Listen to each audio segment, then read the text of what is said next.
life, sex, goals, and oh, hell knows, this is Midlife Craving. Wow. So the last 4 weeks have completely flown by, and there is so much to catch up on. I was trying to think, where should I even begin? But fuck it. Let's just jump right into it. So first of all, I've really been trying to calm my tits a little bit because as much as I love living on the edge, I've been partying a little too hard lately. I want to shout out my hairdresser and share a funny story because it really just sums up that edge that I've been talking about. All right. And girl, I know you're listening and you're probably like, oh my God, what is she going to talk about? But it was funny because I was at my appointment and she comes over and she's like, hey, Adrian, she's like, I have a bone to pick with you. And I'm like, okay. So mind you, I am hungover as fuck. Like for real, I'm riding a massive wave. And she says, Adrian, when you say DVP, double vaginal penetration, it's vaginal. Wait, it's vaginal. I don't know which one it fucking is. I'm never going to get it right, girl. I'm never going to get it right. But I'm sitting there and I'm thinking, like, the room's kind of still spinning for me. And I'm thinking, girlfriend, I woke up in my car this morning, okay, in my dive bar's parking lot at 4 a.m. with frostbite. Like, I swear to God. And like right now, I can't really think about how I say the word pussy, okay? Like, it was just so funny to me. It was kind of a wake-up call. It was like right before we left for the Bahamas. And I was like, all right, Adrian, you need to get your shit together. And it's vaginal. I don't know. Tomato, whatever. And I just want to say too, I know a lot of people make fun of me because they're like, oh my God, are you from Baltimore? And I know I sing things wrong, like home and all that stuff. I'm just out here trying to survive and thrive, okay? And I'll probably keep saying vaginal, pussy, vaginal wrong. Sue me. I love you, girl. Oh my God. It was just funny because it was like a reality check. I was like, okay, get your life together, Adrian.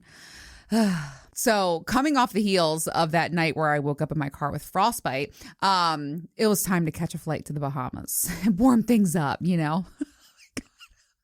Oh, okay. I just want to say this trip to the Bahamas was the best ever. Not only because it was with my best friend and it was priceless time together, but we had perfect weather at a gorgeous resort with unlimited food and drinks, whatever we wanted. We met some really great peeps. Yes, I saw the local, more on that in a minute.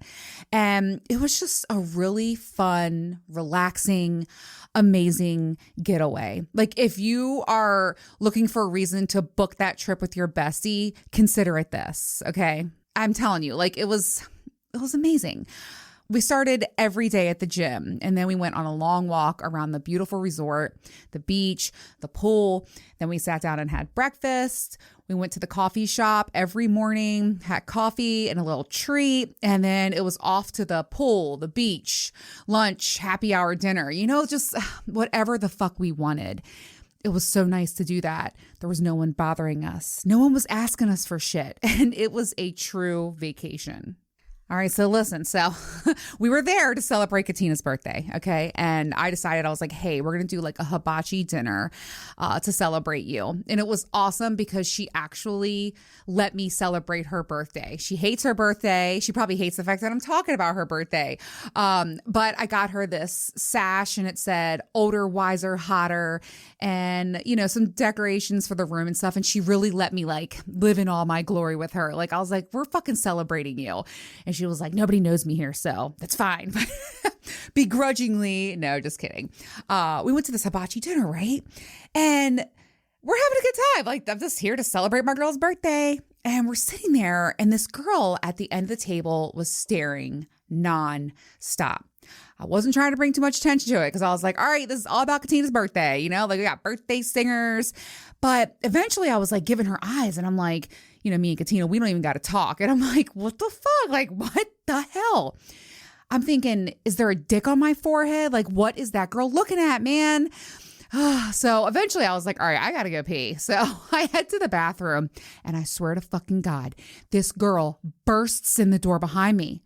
And I'm like, hey, she rushes up to me. She gets like nose to nose with me and she's like, hi, hey. And I could tell she'd been drinking. Clearly, she's feeling good. Like, I'll have what she's fucking having. And she just looks at me and she's like touching herself. And she's like, so what are we thinking? And I'm like, I'm thinking I have to pee. She's like, okay. And so she goes over to the sink and like throws herself over the sink and she's like fixing her hair and shit. And I'm like, oh my God. And of course I don't have my phone on me. So I come out and she's just like, like giggling and stuff at me. And then she comes back to the table and she sits down and she's smiling at me. And I'm like, Catina, the fuck? Interesting. Like she was definitely, I was getting like the, you know, the vibe, like, hey. And I was just like, girlfriend, I know I give off like this open energy and you could probably tell that, you know, I swing both ways too, you know, whatever. I'm open, I'm free. But I'm just like, look, it was just very odd. And then I was thinking like, is your husband into this? Like, what's going on? We saw them the next day at the pool when she was sober and it was much different, but yeah. So that was interesting. I was like, oh my God, I got hit on in the bathroom. She's like, what's going on with us? And I'm like, nothing. I got to pee. I got to take a leak. Oh, it was so funny. Then to sum up some other crazy shit that happened, we met these drunk guys one night walking to dinner, right? So they're standing there and you could just tell they're like bumbling and fumbling on their way. And this guy didn't have a shirt on. He was like trying to get his shirt on. It was inside out. He was just a hot mess. And so I was like, hey, let me help you, like put your shirt on. He was like, my wife, we're supposed to be at dinner. And I'm like, okay, well, let me help you put your shirt on. He's like, they won't let me in. And then there was this bar called the Drunken Duck. And he kept saying, let's go to the Wounded Duck together. Let's get shots. I'm like, no. I helped him put his shirt back on and I was just like, see you later. We could tell that they were very wealthy, right? Because their butlers were all around and swarming in and they were like making phone calls. Your wife is here, whatever. And then your private jet and all this shit, right? And we saw them later and this guy like would just not leave us alone. And he said to me, he was like, I'm going to make you my next wife. And I told him, I said, listen, you need to put your money where your mouth is. Okay. And you can go ahead and take that little jet that you got and get me and my girl back to Baltimore. Right? Like put up or shut up. But then, and it was funny, haha, but then it got like funny, weird. And it was like all of a sudden I felt like they had trackers on us. Like they always knew where we were. So we were over in the quiet pool and they came over and they were causing a ruckus and they were like, bet I won't cannonball.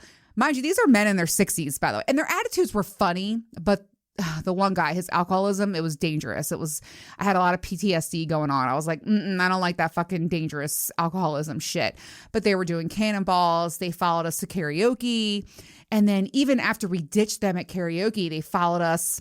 And one of the guys came like out of the bushes and he was like, meet us in the hot tub. And we were like, no. And he was like, fuck. It was wild. You know, never a dull moment. And it was funny. But like I said, when you are getting to that point of like the point of no return, right? Like having a few drinks is fun and we're having a good time. But then all of a sudden it gets scary. Like, I don't like that fucking shit. But we did meet some amazing couples down there, though, and it was great getting to know them and spending time with them. This one beautiful soul, I met her. She's actually going to meet me at Disney in the spring, so that will be fun. And we also met this great couple. We actually rode in with them and left with them. It was like the same trip. And his wife, I swear, she's a fucking model. She was gorgeous and has had an amazing personality, and they were so much fun. We had a lot of fun watching shows with them, dancing. And like I said, we left together. So we were drinking with them at the airport on our 8-hour layover. Like Catina. Oh my God, that was fun. 8 hours in Miami. We did the most. I feel like we made the most of it. You know, if you follow me over on Instagram at Midlife Craving, then you saw all of that, including how wild we got. But you know what? The trip, it was just a fantastic time, beginning to end. And I already told Catina, I said, you know what? Like, we need to do this again. So next year, I am already plotting and planning that. Okay, we're going. Will we go back to Exuma? I don't know. Maybe. I'm going to look. I'm going to see. I would love to go back to Exuma. I really liked it there. And of course, see the local.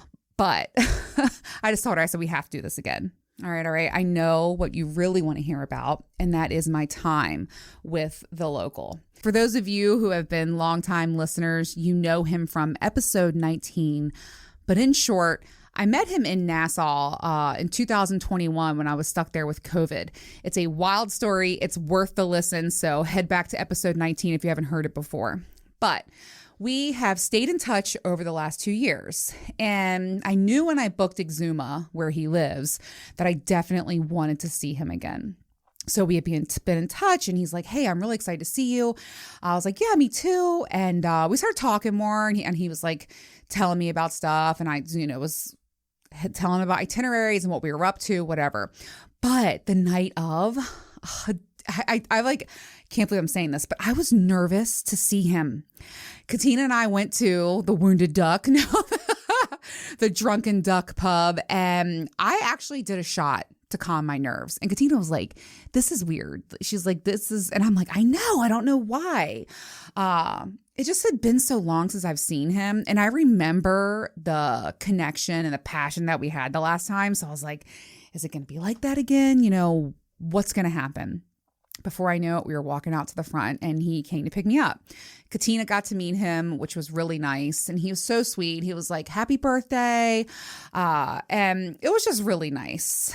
He took me to this outside bar that was right on the water. I was wishing it was daytime so bad. Like, I know that view would have been beautiful.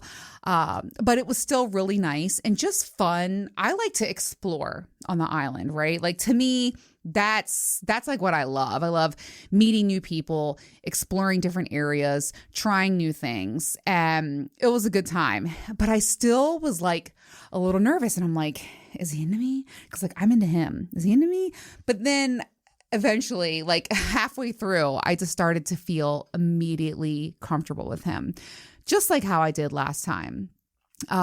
We wrapped things up there. I think we had 2 drinks there, and he was like, hey, I'm going to take you to my friend's bar. And I was like, cool, okay. And it was this awesome local spot. Like, that's my kind of vibe. Okay. Like, I loved it there. We pull up, there's like lights and music. And he was like, you can control YouTube and play DJ. And I did. And I listened to all my favorite songs and sang my heart out. Like, I don't give a fuck. And we were just having a really fucking good time. At this point, I was like, all right, I'm ready to let him know how I feel. Like, I was like, okay, because like, we're flirting, we're having good conversation and having fun together. But I whispered in his ear, and I was like, you can put your hands all over me. I just want to make that clear. You can also kiss me whenever you want. So I want to tell you something about him. He is... and it's funny because I'm like, do I share all of this? But I just want to, he's a very mild mannered person. He's very calm, he's relaxed, and he's low key. I think that's why we connect so well, because I'm fucking chaotic energy and he's just like chill, and it's a good balance. But I just wanted to let him know, hey, like, you could do whatever you want. And by the way, do not underestimate the power of whispering in someone's ear, right? Like, immediately he was like, put his hand on my ass, and I could tell he was like, oh, okay. I actually kissed him too. What's up with that, by the way? I'm always making the first move with him, but that's okay. And I think that's kind of how he likes it. Like, he wants me to be like, all right, let's go. You know what I mean? He's just not a very forward dude. Now, when things get going, different story. But I kind of almost like that. Like, he lets me take charge and me dictate what's going to happen. So I remember I was like making out with him, and it was funny because he was like, I'll make out with you in front of my friends. I don't care. And I was like, well, I didn't ask. So we're just having so much fun. And I was like giving him eyes, and we're partying, we're having a good time. But I'm thinking, yeah, I'm ready to make this a party of 2. So let's go. It was funny because he was like, Adrian, okay, so there's one road in Exuma. Okay. Like there's one fucking road. And he was like, the roads are really bad here. He was he's like, prepare yourself. And whatever, I've been to a ton of islands and I get it, but these roads were really fucking bad. Like he knows where all the potholes are, but we were literally just like slowly cruising and zigzagging. It reminded me of that Cars movie where like he fucks up the road and people are like zigzagging and they're like, oh, excuse me. And then it's like pothole. Like it was crazy. Right. So we had some time because we're going so slow. We're like talking and he's like putting his hand on me. And I think I was like, you know what? I can't fucking take this anymore. And I just lifted up my skirt, spread my legs, and I was like, I want you to touch me, like right fucking now. And he didn't even fucking hesitate. So he just starts going at it, right? Next thing I know, he's like going down and like licking a little bit. And we're still driving, by the way. So we're down this bumpy ass road. And I swear to God, things are happening fast. And all of a sudden, like slams on the brakes and we almost hit this big pipe like on the side of the road. We had gone completely off the road. He almost ran into this pipe. He's like, oh my God, Jesus Christ. So like he puts the car in park, but now we're kind of still back out on the road and he is fucking eating me out like nobody's business. Like my legs are spread in the air, ass is up. He's eating me out. I get out that big, huge dick. Oh my God, I forgot how just big and perfect it is. My mouth is watering. So I'm jerking him off. Oh my God, my heart's racing thinking about this.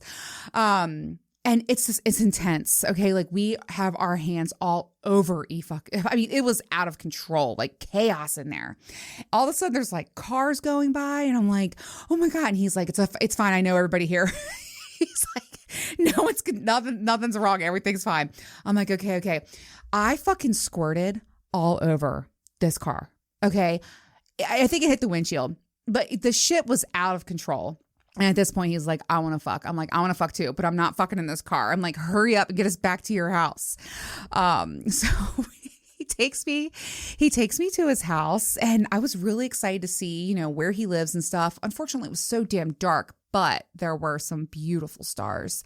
But it's this boatyard with like these massive, big, beautiful boats everywhere. And I was like, fuck, I want to be here during the day. Like, I want to check this out, but we were on a mission.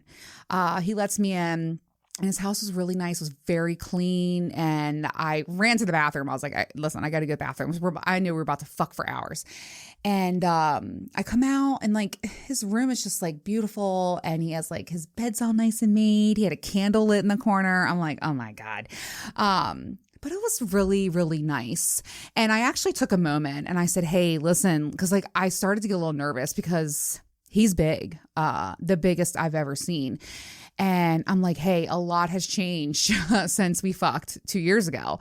And I'm nervous. Like, I had hysterectomy and we need to start slow. And he was like, okay.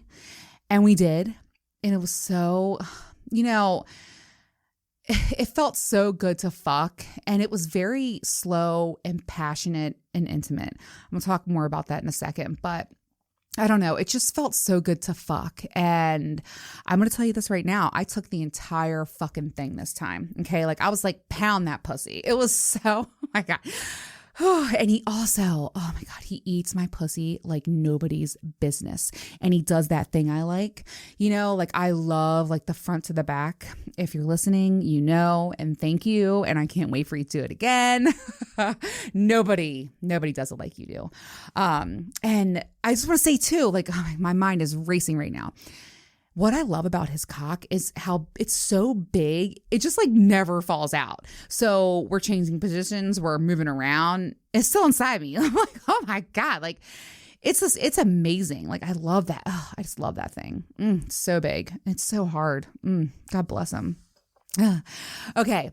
Back to the passionate thing. I just want to say it was that hardcore passionate fucking that I dream of, And like I said, it got very intimate. I'm nervous to talk about this stuff because like it was a private moment. But I just want to say we had a lot of conversations during this fuck fest too. And it was just really nice and something very special to me.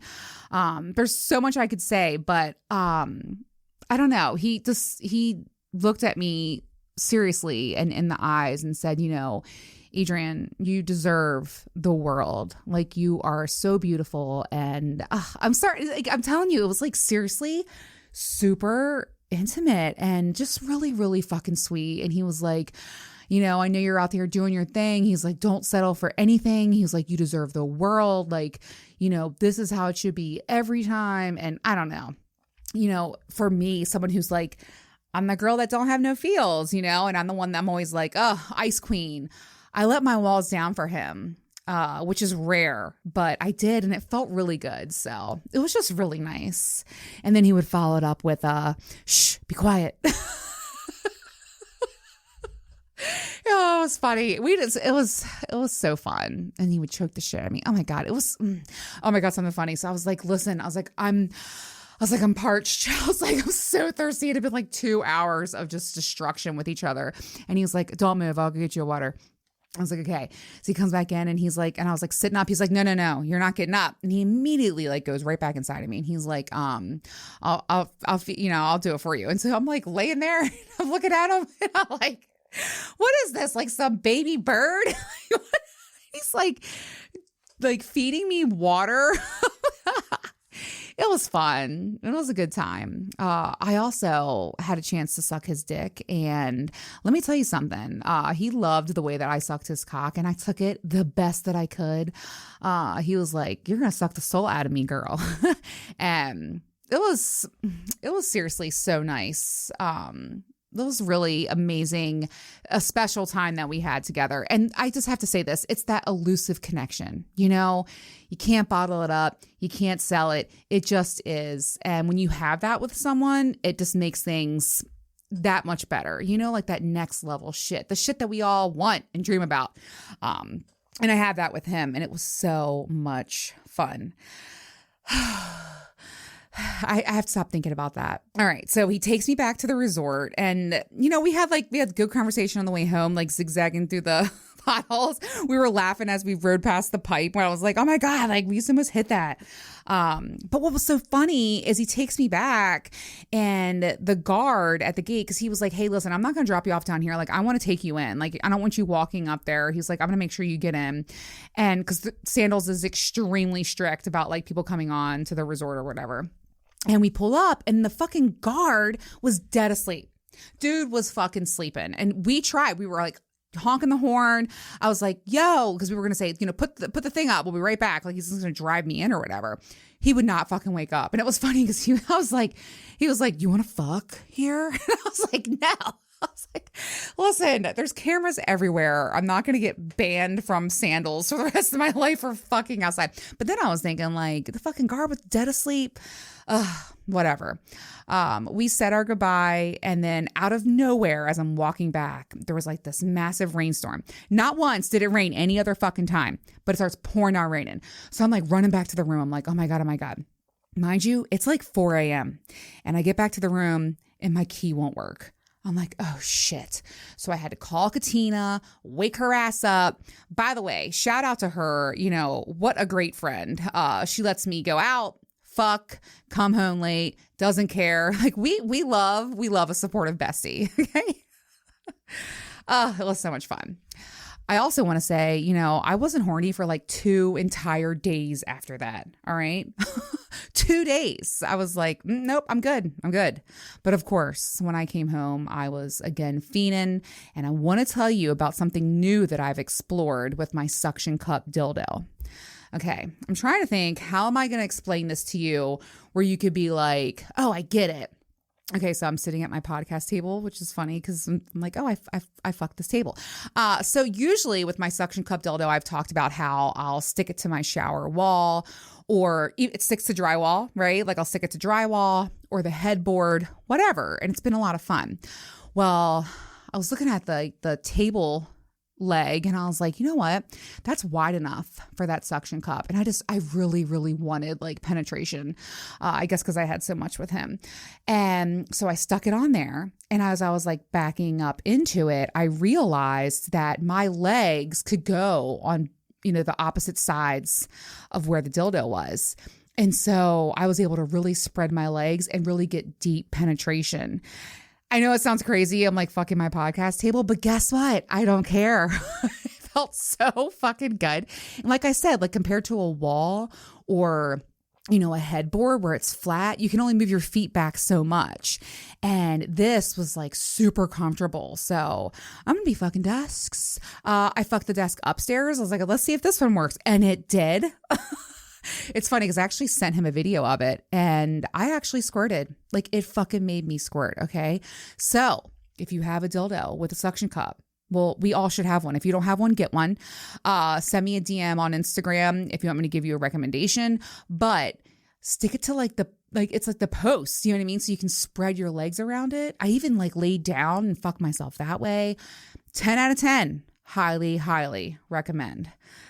Makes me want to do that right now. I know that sounds crazy. It sounds fucking crazy, but it's not. And I'm telling you, try it for real. Okay. Something else that I've been using a lot of is my girl, Coco. And here's the reason why. She is so quiet. So you remember, you know, I'm a single mom and there are times, all the time. Okay. You know what? All the fucking time where I'm like, oh my God, I really need to have an orgasm. It's funny because right now I'm thinking about that. But it's tough, right? Because I have like all these toys and many of them, they're or it's loud, like, you know what I mean? And that sucks. So it's tough because I'm like, I'll be like downstairs and I don't want it to be too loud. And I'm telling you, Coco, she is so quiet. Plus her third setting, it packs a powerful punch. I actually put it on my Instagram story. That's why I'm saying you guys should follow me over there. And I was like, hey, like I'm going for 3. And let me just like listen. You can barely tell that like it's under the covers right now. You can't even tell. And also there's just something really hot with like climaxing and trying to be quiet. So I have been thoroughly enjoying Coco. I feel like everyone needs her. So go to tracysdog.com.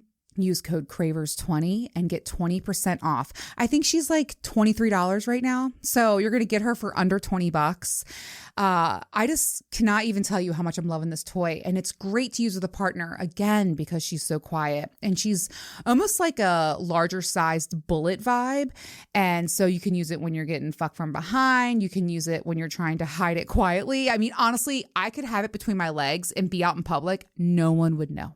It's that quiet. So go get Coco, tracysdog.com, and use code CRAVERS20 for 20% off. All right. I want to wrap this episode up by sharing a theory that I heard about, and I want to tell you how I'm practicing it myself. So there was this gal on TikTok, of course, TikTok.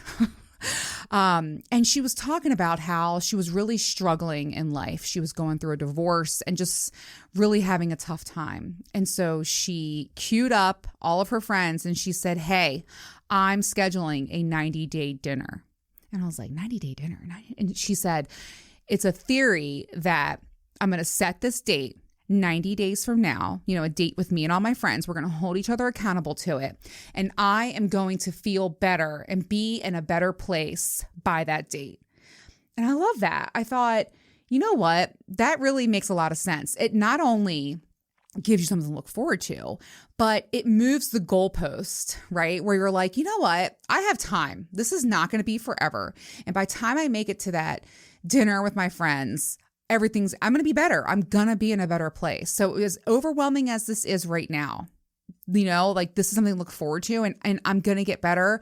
And I'm going to look at those gals that night and say, look at us, you know, who would have thought, but we made it. And I loved that fucking theory. I was like, damn, I wish I knew about this in my divorce. Like the times that I got sued or the times that I was dealing with court dates. And I would say like, hey, I'm calling a 90-day dinner and I'm going to set this benchmark and we're going to hold ourselves to it. And by then I'll feel better. I don't know. It tricks your mind. It creates this different mindset. And so I wanted to tell you about it and I'm going to kick it up a notch and I'm going to say, I'm going to plan trips. That's going to be fuck dinner. We're going somewhere.